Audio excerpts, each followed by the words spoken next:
Coucou et bienvenue à toi sur le podcast Successful Anonymous. Je suis Déborah et j'ai le plaisir de te parler d'entrepreneuriat et des réseaux sociaux.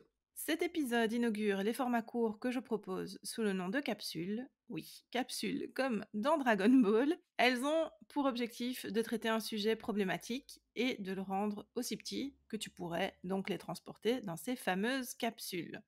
Aujourd'hui, on va parler de Pinterest et d'une question qui revient très souvent au sujet des niches. Bonne écoute à toi!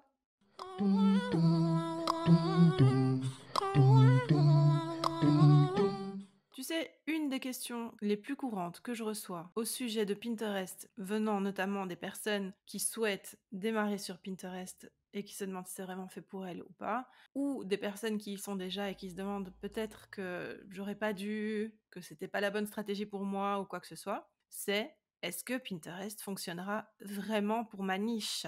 Alors, si tu ne sais pas ce qu'est une niche, je ne parle absolument pas de la petite maison en bois qu'on met dans le jardin pour le chien. Non. La niche, évidemment, en entrepreneuriat, c'est pas du tout ça. Quand on parle de niche, on parle d'une thématique très très très précise. Par exemple, si on prend le domaine de la cosmétique, on peut parler de cosmétique point, ce qui est quand même hyper vaste, ou de cosmétique pour les femmes. Là, on commence déjà un petit peu à resserrer les taux. De plus de 40 ans, on resserre encore plus les taux qui ont des problèmes de peau atopique. Je dis n'importe quoi. Voilà, là on est sur une niche. Donc c'est quelque chose de vraiment précis, de vraiment ciblé. Alors, quand on me pose cette fameuse question, est-ce que Pinterest va vraiment fonctionner pour ma niche? Ça me fait un petit peu sourire et je me dis, mais ce serait tellement plus simple de me demander pour quelle niche finalement Pinterest ne fonctionnerait pas.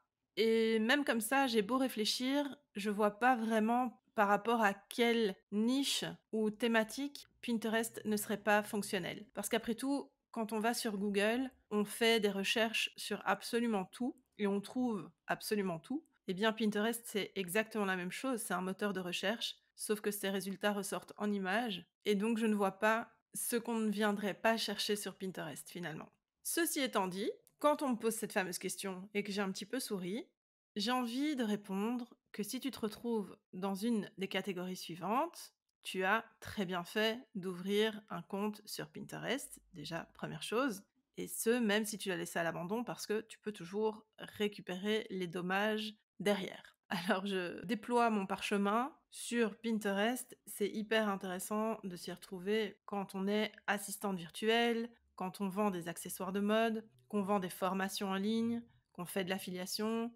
On pourrait imaginer tout ce qui tourne autour du mode de vie, du lifestyle pour les enfants ou pour les femmes ou pour les hommes de la vingtaine, de plus de 40 ans, de plus de 50 ans, etc., etc., etc.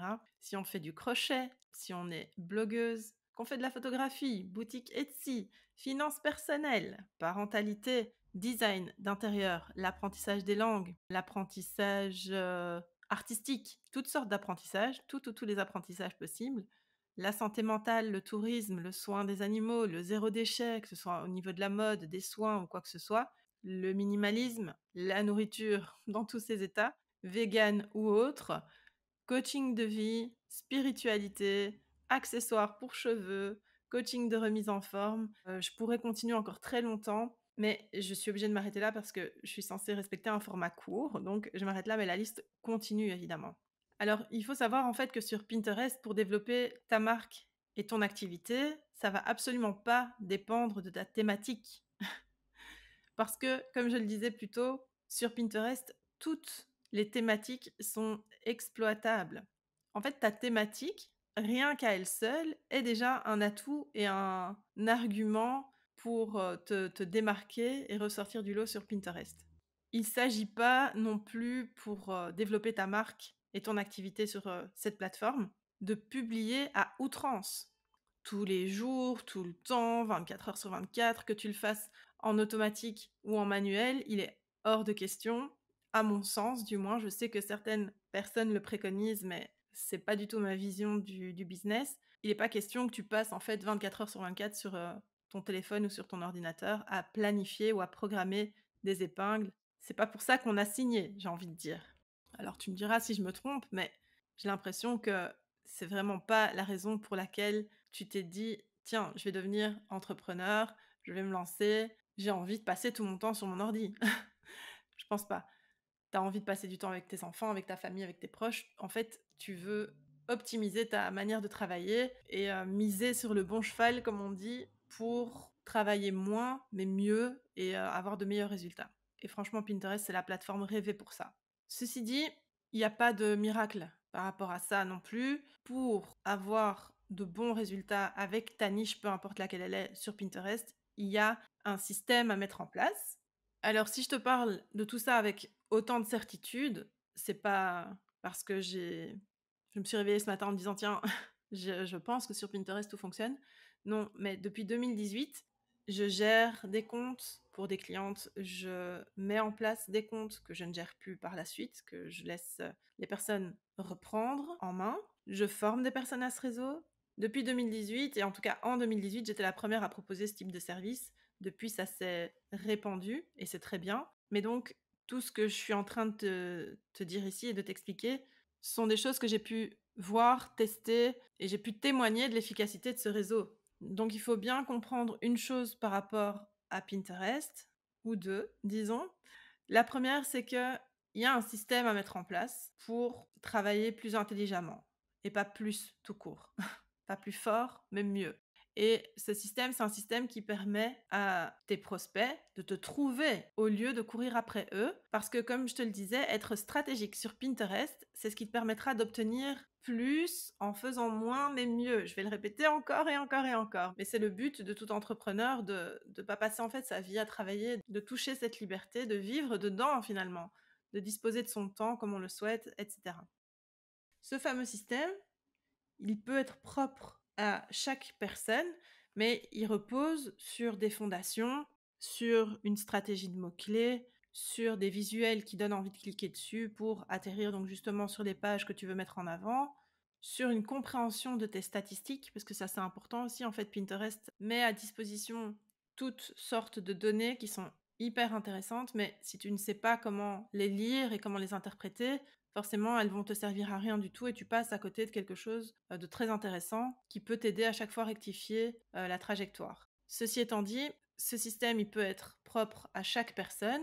Moi, personnellement, c'est un système que j'explique à mes élèves dans mes formations, que j'explique aux personnes qui font appel à moi pour du consulting et que j'explique aussi notamment dans un workshop qui va avoir lieu le 29 décembre pour clôturer 2021 avec ma communauté et mon audience. C'est un format que j'aime beaucoup, qui permet d'être dans le vif du sujet totalement et de pouvoir partager et échanger en direct, ce que je n'ai pas l'occasion de faire assez souvent malheureusement. Et donc là, c'est l'occasion rêvée de le faire. Donc si jamais tu es intéressé par Pinterest, que tu veux reprendre ton compte en main correctement, que tu veux décoder le code du coffre-fort de Pinterest, tu peux retrouver toutes les informations dans les infos qui sont sous le podcast. Je voudrais simplement terminer en te rappelant une chose qui est hyper importante, c'est que peu importe à quel point ta niche est nichée, on va dire, donc si tu penses qu'elle est hyper ultra nichée, déjà c'est très très bien moi je trouve,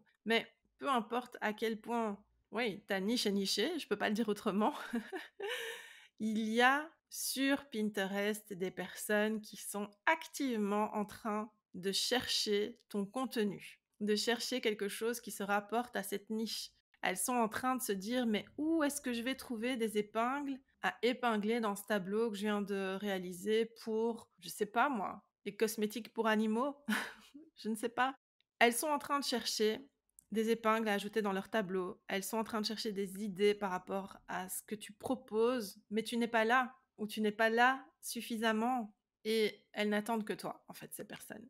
Elles espèrent trouver plus de gens qui proposent ce type de contenu que tu es en train peut-être de diffuser, de publier sur les réseaux, sur ton site, etc., mais qui n'ont pas le retour que tu attends.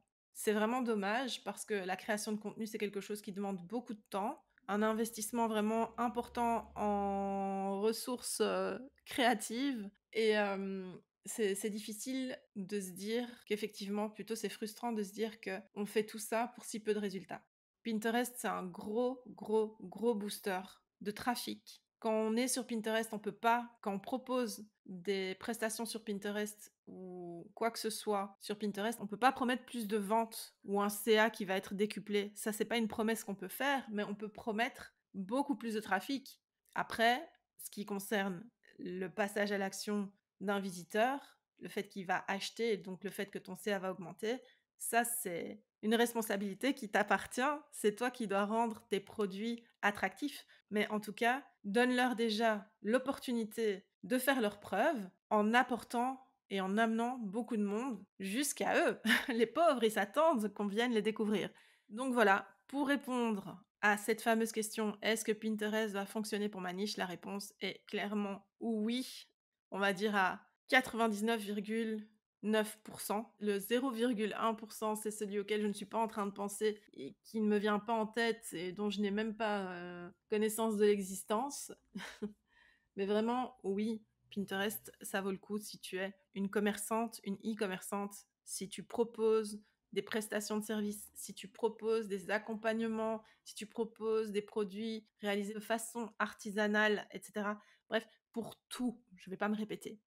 C'est tout pour cette capsule. Je te souhaite de la garder bien précieusement près de toi et de la réécouter quand tu auras besoin d'un coup de boost. Prends soin de toi et à très vite.